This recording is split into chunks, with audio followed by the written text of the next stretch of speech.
Is there such a thing as a perfect horror movie? Here now are the only freaky films to score 100% on Rotten Tomatoes. What's scarier than a weirdo in a wolf mask? Not much, to be honest. The world came to fear the name Peach Fuzz when Creep was released in 2014. Creep is about a serial killer named Joseph, who hires a videographer to make a documentary about him for his unborn son. It's not long before a series of unsettling revelations about Joseph leave cameraman Aaron fighting for survival. Creep blew up on Netflix, so naturally Creep 2 was released in 2017. Having taken the name of his favorite victim as his own, the creep in question lures a YouTuber named Sarah to his cabin and says that he'll only let her live if she makes a documentary of her own. What follows is an hour of continuous tension that goes to some shockingly unexpected places. While Aaron was a more conventional horror movie victim, Sarah is anything but. Somebody will find the tapes and release them, and it'll be like history together. Creep 2 proved that the title character and his Peach Fuzz persona had earned spots in the Horror Hall of Fame. The original movie's Rotten Tomatoes score of 91% is nothing to scoff at, but the sequel earned a perfect score with not a single negative review in sight. It rises above the original to become something more than just creepy. How many movie versions of Frankenstein are there? Let's see. There's Frankenstein, Frankenstein, and Frankenstein. There's also Young Frankenstein, I Frankenstein, Lisa Frankenstein, and of course, Frankenstein. And this is the one where they finally nailed it. He's alive! He's alive! Written and directed by the guy who did the original Candyman, Bernard Rose, Frankenstein 2015 depicts the events of Mary Shelley's classic story with the 21st century spin. The Candyman himself, the late, great Tony Todd, also appears in the adaptation alongside Danny Houston as Victor Frankenstein, Carrie-Anne Moss as Elizabeth Frankenstein, and Xavier Samuel as the monster who takes on the name Adam. This obscure take on Frankenstein hasn't scored many Rotten Tomatoes approved critic reviews, but the ones it does have all consider it more worthwhile than most other adaptations. 100% approval is something even the classic version with Boris Karloff couldn't achieve, which has a 94%. Nor Mel Brooks' more humorous spin Young Frankenstein, which has a 95%. Bride of Frankenstein gets closest with an impressive 98%. But even with that one, a single stubborn dumbass wasn't satisfied. We'll have to see later this year if Guillermo del Toro can achieve perfection like this one did.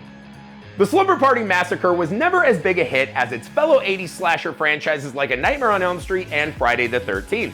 But every nostalgic series catches the reboot bug eventually. This cult favorite got a makeover in 2021, and it's apparently flawless. We cannot veer from the plan.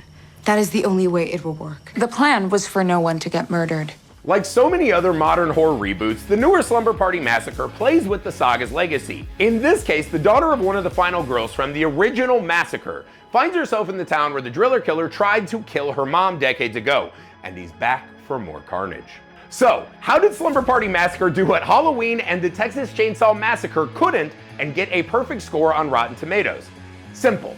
It's fun and playful, but it also manages to make a serious point without coming across as ham-fisted or preachy. Critics have praised the movie for its rewatchability and its subversive commentary on the original, and of course the gallons of blood and guts that people lose throughout its entire runtime.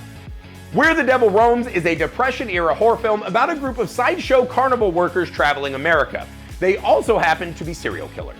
Unabashedly low budget and vicious in its slayings, Where the Devil Roams deeply impressed critics, with the trio behind it receiving high praise. It's written and directed by its three stars, Toby Poser, John Adams, and their daughter Zelda Adams, collectively known as the Addams Family, which is just awesome.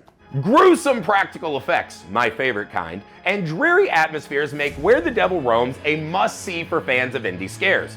Plenty of critics on Rotten Tomatoes, all of whom gave the film positive reviews, praised its complicated tone that asked the audience to root for the carny killers. One of them, Nick Allen, writing for RogerEbert.com, commented, "Whether it's with the desaturated color palette or later full black and white, the Addams are so gifted at filming bleak Americana, corpses, cloudy days, and rotting hands. Not bad for a Tubi original." It's hard to turn a haunted house into a haunted home, but bad neighbors make it downright impossible. That makes things difficult for the lead characters of the 2020 horror movie His House. Whose house? runs house. Two refugees from South Sudan find themselves facing a different kind of danger when they try to settle down in the UK.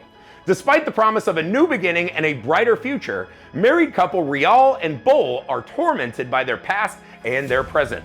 Their new town's population is unwelcoming to say the least. Even the people who get paid to help, like social workers, aren't of much assistance. We are not going back. That's the spirit. Make it easy for people. Be one of the good ones. I don't remember the 11th Doctor being so racist. Writer-director Remy Weeks makes the human drama of his house plenty compelling on its own terms, even before it's revealed that ghostly visions are involved. The film would also be nothing without the outstanding lead performances. The kick-ass acting, along with the unforgettable visuals, convinced every Rotten Tomatoes critic who saw the film to give it a positive rating. It's definitely a movie with something to say, but its message never gets in the way of its scares. Is a documentary about horror movies a horror movie itself? You might not think so, but Rotten Tomatoes does. So Woodlands Dark and Days Bewitched, A History of Folk Horror, earns a spot on this list. The doc focuses on the complexities of folk horror movies and how they came to dominate pop culture, from its origins to its modern renaissance in titles like The Witch and Midsommar. Rather than settling for surface-level name drops of familiar films, this 193-minute odyssey dives into various deeply specific cultural benchmarks from the history of folk horror and shows exactly how the genre has managed to capture the attention of the masses over and over again. It focuses on 3 films from the genre's inception: The Witchfinder General, Blood on Satan's Claw, and of course, The Wicker Man. The original, not the Nick Cage one. Not the bees! Yes, the Nick Cage one, because Nick Cage just yelling bees is cinema. While none of those films managed to get a perfect score on Rotten Tomatoes, the documentary about them sure did. Woodlands Dark and Days Bewitched is a must-see for horror fans, especially those with more witchy sensibilities. If you've never seen One Cut of the Dead, you should probably turn this video off and change that. Seriously, there's no way to talk about this incredibly creative and satisfying flick without spoiling its entire premise. Still here? Don't say we didn't warn you. One Cut of the Dead is a 2017 found footage film about a tyrannical director who demands that his actors stay in character as zombies attack their set. The one-take undead invasion sequence that kicks it off is impressive, if not a little sloppy. Not exactly the kind of thing that warrants a 100% rating on Rotten Tomatoes.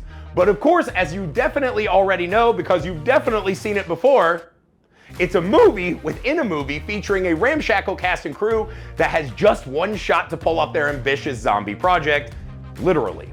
After a first half that features some genuinely frightening moments, One Cut of the Dead morphs into a hilarious horror comedy in which timing means everything. It's basically 2 micro-budget movies for the price of one, a bargain that no Rotten Tomatoes critic to date has been able to turn down. There's a good chance you remember the short story The Most Dangerous Game from your 9th grade English class, but if you don't, the concept is eerily simple. One person hunts while the other person gets hunted. If the latter person is lucky, they get a reasonable head start. With the game taking place on a deserted island, they can only run for so long before the rich sociopath in charge tracks them down and mounts their head on his wall with all the others. The Most Dangerous Game has been remade and reimagined plenty of times, from John Woo's Hard Target to Blumhouse's The Hunt. But if you ask the critics on Rotten Tomatoes, you can't beat the original from all the way back in 1932. Directed by Irving Pitchell, the adaptation stars Joel McCrea as the unfortunate victim Bob Rainsford and Leslie Banks as the sinister big game hunter Count Zaroff. It just so happens that Rainsford is a big game hunter himself, and Zaroff is excited to take on the challenge. God made some men poets, some he made kings, some beggars. Me he made a hunter. More than 90 years after its debut, the critical track record of The Most Dangerous Game remains unblemished. Vintage and modern reviews are equally enthusiastic about this brutal battle of wits. If you're a horror fan who's not afraid of watching movies in black and white, then you won't regret checking out this absolute classic. If you thought that The Most Dangerous Game would be the oldest movie on this list, think again. Filmmakers were already perfecting horror techniques over 100 years ago, and one of the best efforts of its era was called The Golem: How He Came Into the World. As you might expect from the title, the 1920 feature from Paul Wegener and Carlos Bouza is an origin story of sorts. depicting one of the most memorable stories in Jewish folklore. In medieval Prague, the Rabbi Lowe brings a golem to life in hopes of defending the city's Jewish population from the Holy Roman Emperor.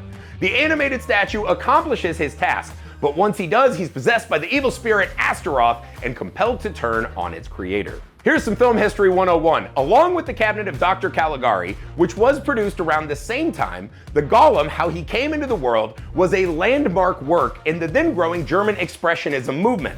Both massively influenced the following century of horror cinema and are beloved for their striking production design and imagery. But only one of them has that coveted 100% on Rotten Tomatoes.